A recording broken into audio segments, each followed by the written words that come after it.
everyone, I'm Kirsten Moorfield. Welcome to People Are Complicated, a podcast produced by Cloverleaf, where we dive into all the ways that people are complicated at work and how you can turn those moments of tension into deep relationships and work that makes you proud. Joanna.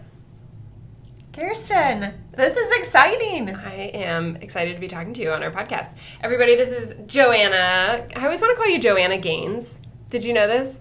This is Joanna Harvey. Joanna Harvey is our Director of Marketing here at Cloverleaf, and we just published a really fantastic free resource for new managers, but also existing managers. So, Joanna, how about you tell everyone about this?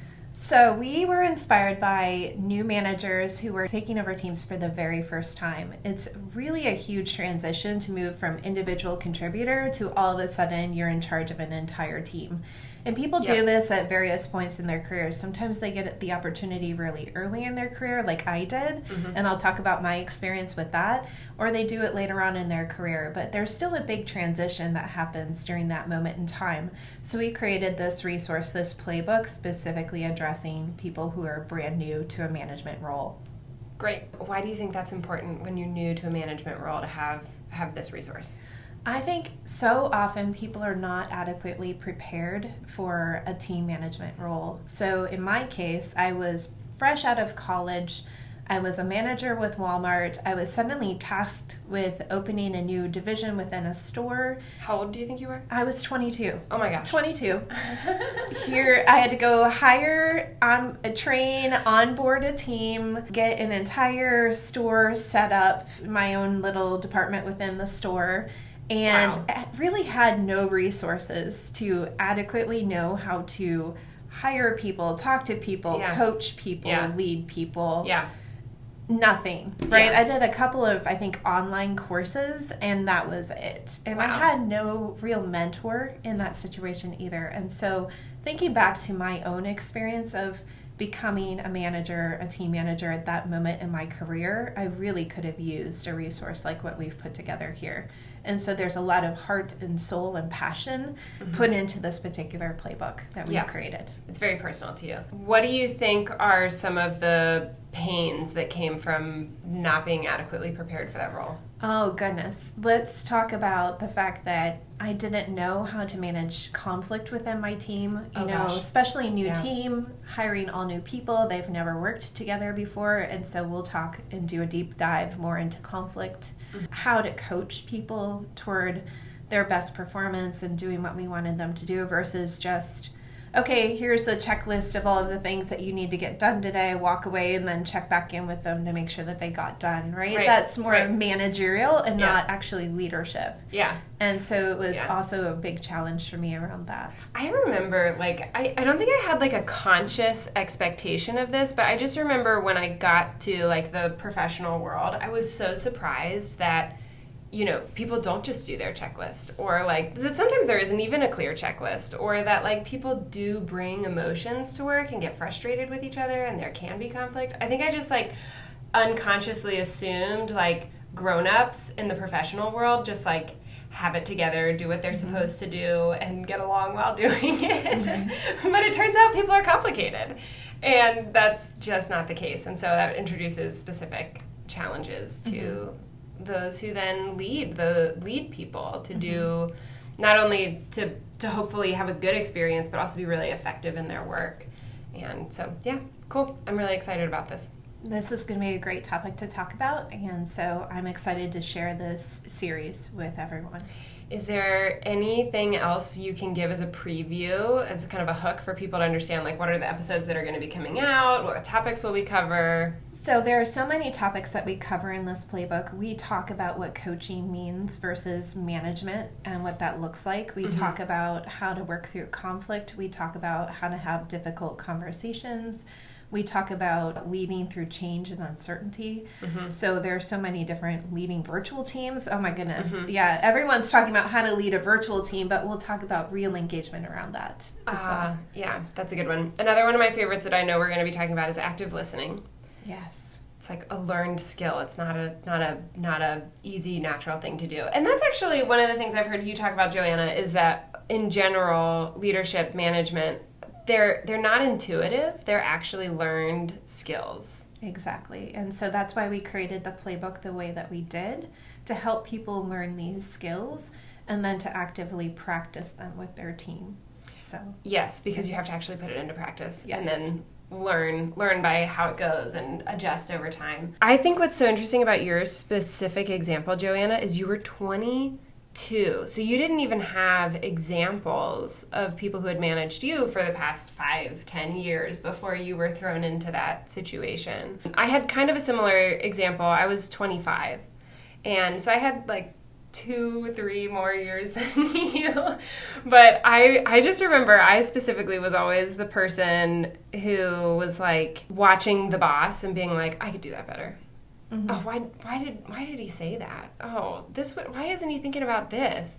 And then when I got to be in the position, I was like, oh shoot, I don't actually know what everyone else is thinking. Like, are they thinking this of me? Or they think I could be doing better? And then also, like, what was evident to me in observing is really unnatural in practicing.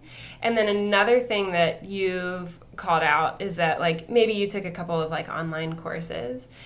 But most managers have never been trained in management. Mm-hmm. I think it's something like 69% of managers have never been trained. And at the same time, we all know this very obvious statistic of the number one reason why people leave jobs is because their boss. Yes. So what exactly. pressure? Huge pressure, right? It's not even the organizational leadership. It's their direct boss. Right. And so the more that we can do to empower people to be great managers, great bosses, the better off we're all going to be. Absolutely. Yeah, because they're thrown into a position. Hey, welcome, you're a new manager. You're not really equipped or trained. Also, you're now the most important linchpin of this team and of this organization for the experience that these individuals are going to have in this organization. So, yeah, I'm really excited about this too, because it's so important for the organization, but it's also so important for every single individual, because we all have managers. We've all had good and bad experiences. And so as we can empower managers, we're really creating a ripple effect throughout people's lives and organizations. So where can people find this playbook? So people can find this playbook, cloverleaf.me, and we have an entire page dedicated to Boss to Coach Playbook. You can download the playbook, watch videos about it. We even have an audiobook version, which is fantastic, right? For people who don't want to sit there and read the book, that's fine. We have an audio version that they can listen to in their car or as they go about their day. That's actually an episode of People Are Complicated. It is. So you can find it on Spotify, Apple Podcasts, wherever you can find this podcast. YouTube. Yeah. Yep. Well, everyone go and get the book, but also we are going to do a podcast episode about every single chapter. All right, and we are going to talk about Chapter 1. Joanna, what is Chapter 1 all about? Chapter 1 is all about management versus leadership and what that looks like. And I think this is such a huge topic, right? Going back to not really adequately prepared at that key moment that I took over a team at Walmart, hiring, onboarding, training these people.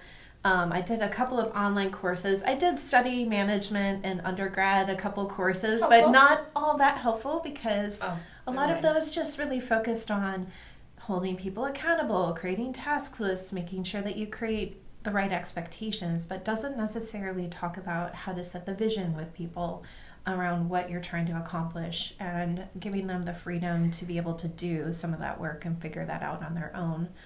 And so it's constantly walking the balance as a new team manager on how much do you do in terms of management activities, of giving people, here's the checklist of the work that we need to get done, go execute, and then you hold them accountable and go back in and do that, and balance that with setting the vision of what you're trying to accomplish as the organization or as a team. So you mean people aren't robots? People are not robots. Task lists won't just get it all done. And also, you can't always approach it as, I'm going to set this grandiose vision. Sometimes you really do need to break it into a task list for people to be able to accomplish that. So are you saying we need both? We need both. We need both.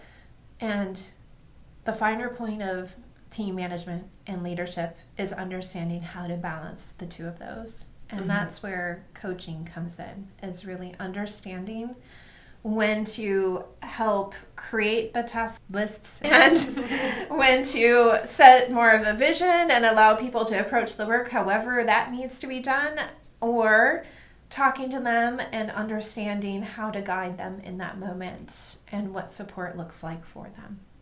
Got it. Okay, so we need management, which is the clarity, the expectations, the accountability. We need leadership, which is the vision, the bigger picture, understanding people's motivations. And we need coaching to help us balance when it's the right time for which one. Exactly. Okay, so talk more about the coaching side. How can we help people understand when to intuit which one it's time for?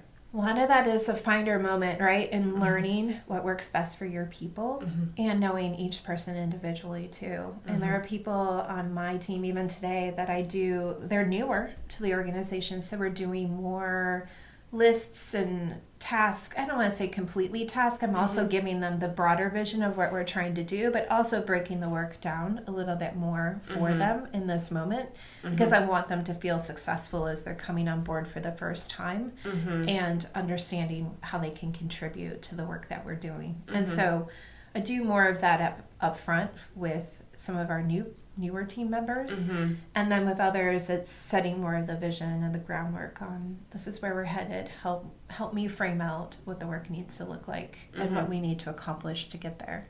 So one thing I hear you saying is when people don't have a broad enough context, more management and clarity is helpful. Because they want to be successful, and you don't want to just throw them to the wolves. Like, go figure it out. And then in other scenarios, when people have a lot more broader context, they've been here a while, or there's other reasons why they might have more context, then that's an opportunity for more freedom and just giving more like goals as opposed to specific tasks. Exactly. And then, going back to your question about when to coach, right? You use coaching actually in both of those scenarios. It's not only used in one or the other, right? There are times when if a project is more task list associated, right, you're going to use coaching to help people get through that task list and understand what some of the holdups are, how you can best support them.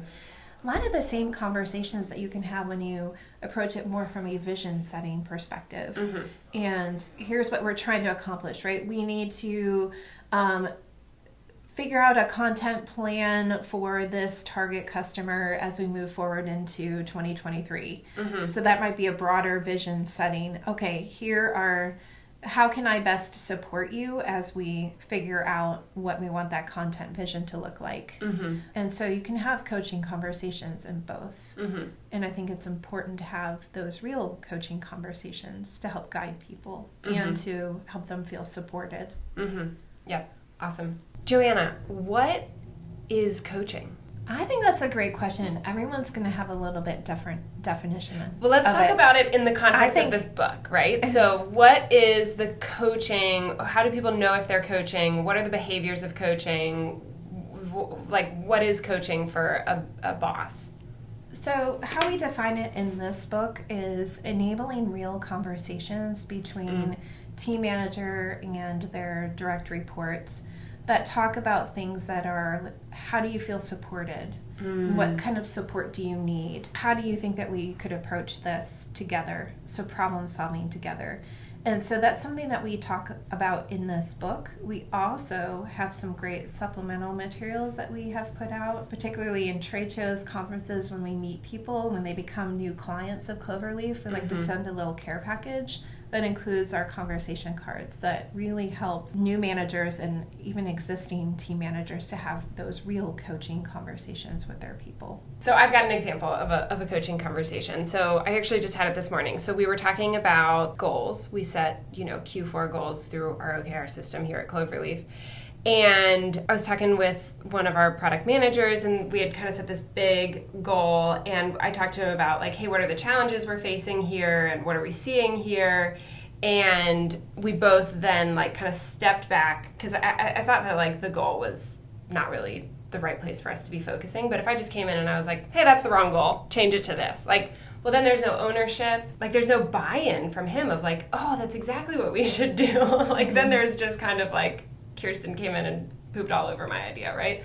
And so we stepped back and said, like, well, what are the challenges we're facing in getting to that goal? What are the metrics that we're seeing that are being successful? And kind of realize, like, oh, we're focusing on this, like, step way down the line, but what we need to focus on is the very beginning of the process, right?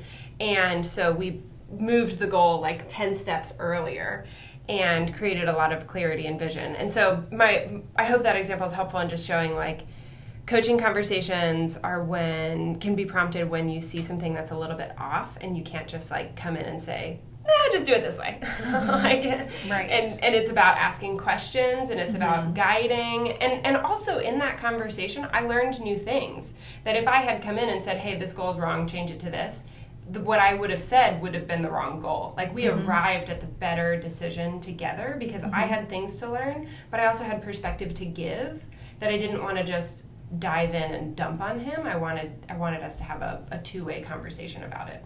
So is that a good example of a coaching conversation? That's a great example because as a manager or as a boss, you could have just approached it on, no, here's the new goal. We're going to go ahead and get the system updated, and this is what we're going to work against. As a leader, you could have approached it on the vision setting. Okay, now I'm going to let you problem solve. But I love in this particular example, you set the vision, and then you helped to navigate through this is what the goal or the OKR actually needs to say. So you moved from that leadership position into kind of more of a management, okay, let's block and tackle this together and come up with what is going to ultimately be the best result. So making that transition from management to a leadership role and figuring out how to leverage coaching, that's really the right path for people to think about as they start to take over teams, or they're leading teams for maybe even the 20th time that they've done it. It's, I think, always something that we're working toward as a team leader, is to walk that balance between those two and to think about it from a coaching mindset on how do you set the vision and then enable people and guide people through figuring out what the best path forward looks like. Yep. And one of the keys to that is empathy, which we are going to talk about next in chapter 2. And then also stay tuned, everyone, because we are going to talk about in our next chapters, the rest of this book, what are all of the practices, exercises, unique challenges that you might come up against. And we're going to talk through some more details of how to really lean into coaching for your people. Chapter 2, empathy. Yes. What is empathy, Joanna? Oh my goodness. Empathy is a really hard one. We talk about humility and empathy. We've talked about it in previous podcast episodes that you've done with Dr. Scott Dust. So it's something that's really core to our brand here at Cloverleaf and what we do with our product too, right? We're trying to inspire empathy between people. And I think what's so hard is empathy is really understanding how you can help fill each other's gaps, and it's really coming to a deeper understanding. So we talk about how humility in this book is, I don't have all of the answers, and I think coming to that as a team manager, you always want to walk in and feel like you're the most knowledgeable person in the room to a certain degree, right? Especially when you're taking over a new team. You want to inspire that confidence, the fake it till you make it, which can be really dangerous, right? If you can't get to the point where you say, I don't really know what our answer at this organization is, but in my previous experience, or help advise me on how we have done that here. I think coming to that conclusion inspires this idea of humility. Empathy, being able to understand where other people are coming from and knowing how they can help fill that knowledge gap for you, especially walking in as a new team manager and what that looks like, right? There's so much that you need to learn. So probably walking in with a level of skill set and competence around doing a specific job, that doesn't mean necessarily understanding how that team does the job, how the organization does the job. So I hear you saying the first step to empathy is humility.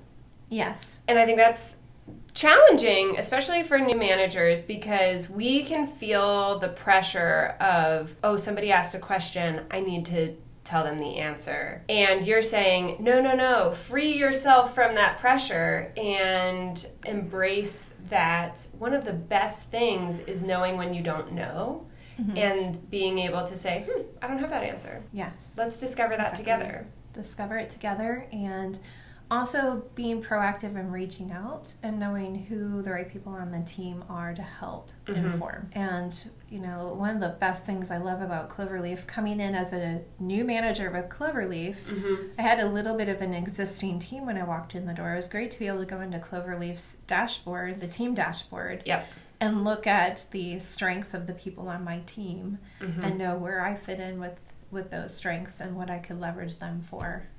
So, I mean, that's so important. Like, I can think of people I manage who are just so vastly different. And so empathy with each of them actually looks different. I also think that part of this key with humility of I don't have the answers is actually empowering to your people. Because it's giving them an opportunity to bring up the knowledge that they have and have room to come to their own conclusions together. So I think that's a really, really important key to this equation. Letting them bring their own answers up, and also giving them the ability to say, I don't know either. And so as a new manager, okay, well then let's figure this out together. And so giving them that confidence of, well, they don't have to have the answers all of the time, because we certainly don't either. And so let's figure this out. Joanna, you're a woman. I'm a woman. Yes. Do you think that plays into this? Absolutely. How so? As a woman, we're held to a different standard on what humility and empathy look like. How so? And confidence in particular. Because if we fully admit that we don't have the answer, even it doesn't even matter how you say it, it can come across that you're not a confident person.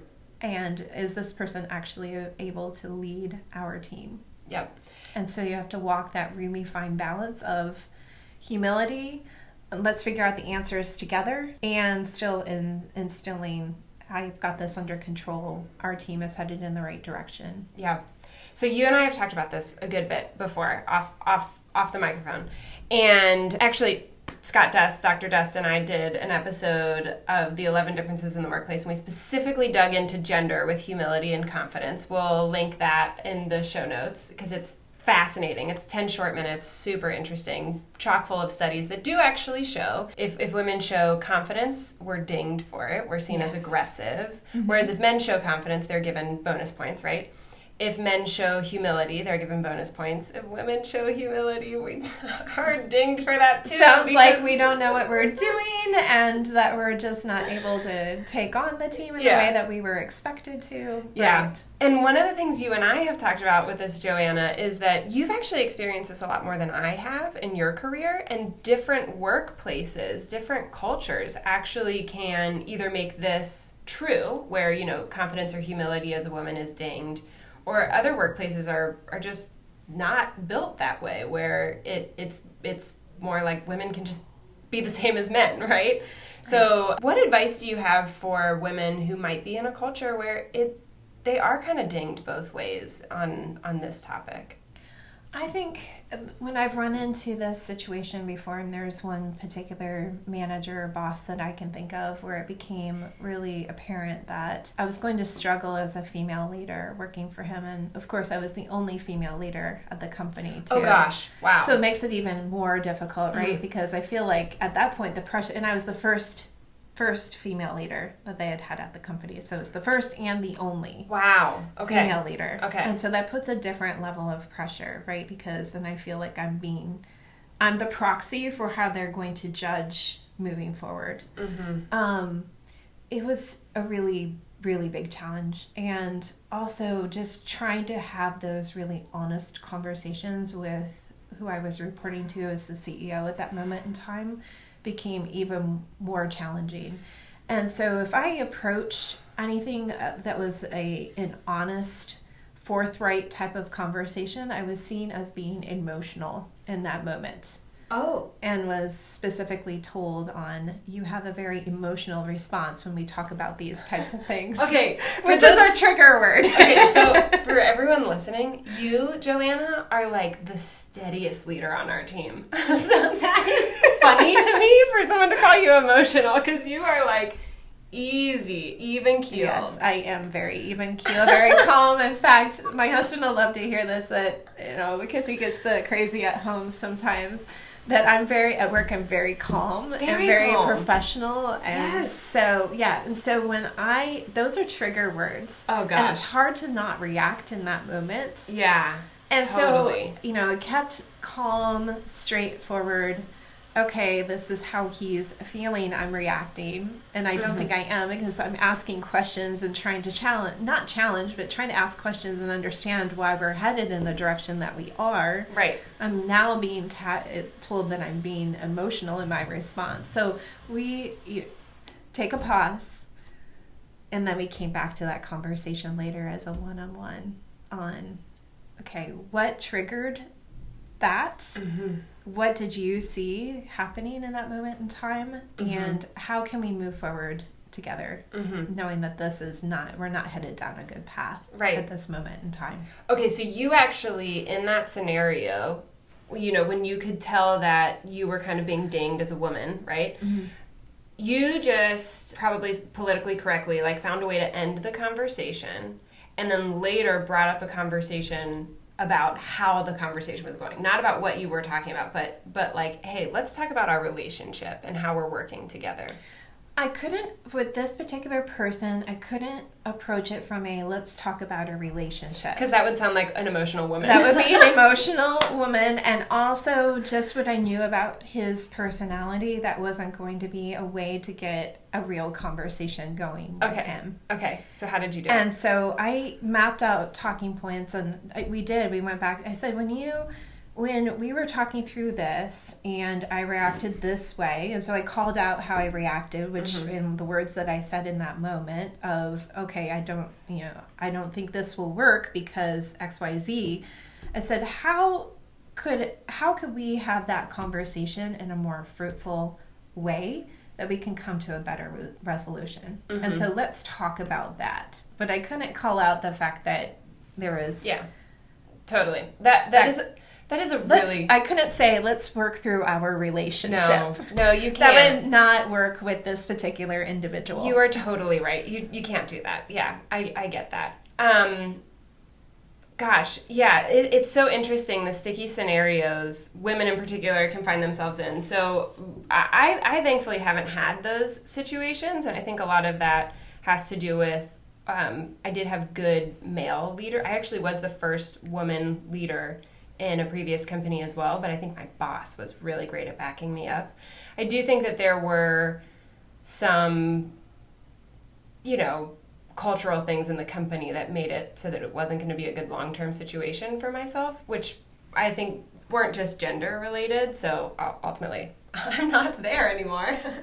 But I do think that's an important thing, men and women, to be thinking about. Men can help empower this for women, and also just challenge our own assumptions of, do I think this person is, am I actually filtering this through a bias of oh, this person is asking me logical questions. Am I jumping to they're emotional, or am I just actually able to myself practice empathy and practice humility and listen to these questions?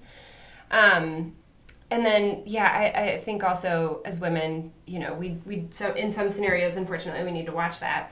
Joanna, I know what you did is when we were hiring you, which I'm so glad you came and joined us. I know you looked at our website to see, do we have other female leaders? Are you going to be the first? What is our culture? You told me there was a picture of me and my son when he was a little toddler of us at a whiteboard together at Cloverleaf, and you said, oh my gosh, okay. This is awesome. Yeah, which is, I loved hearing that too, because I don't think about that picture. So part of the key here for some women might be, when you're looking for your next role, make sure that some of these things are already in place. Absolutely.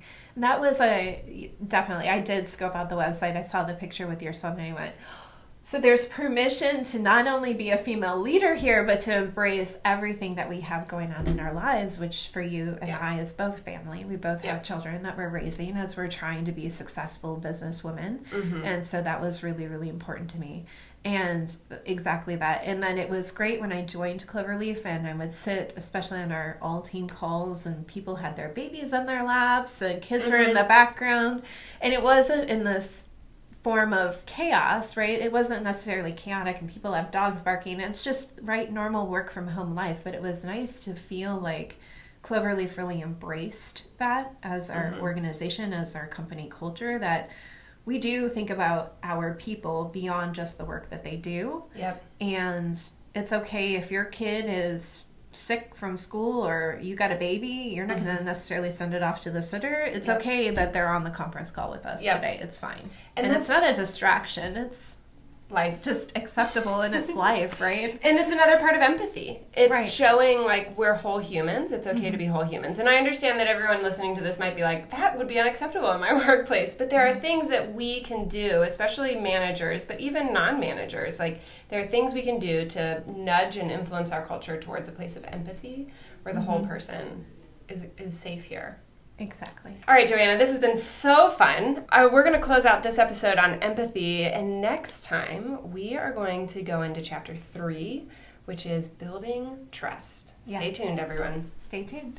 That's all we've got for you this time. Thank you for tuning into People Are Complicated. I'm your host, Kirsten Moorfield. If you are enjoying this podcast, please tell your friends, leave us a review, help more people find it, because we believe that we're all human and we all can grow from a better understanding of ourselves and each other at work. So if it's helpful to you, please help other people find the podcast.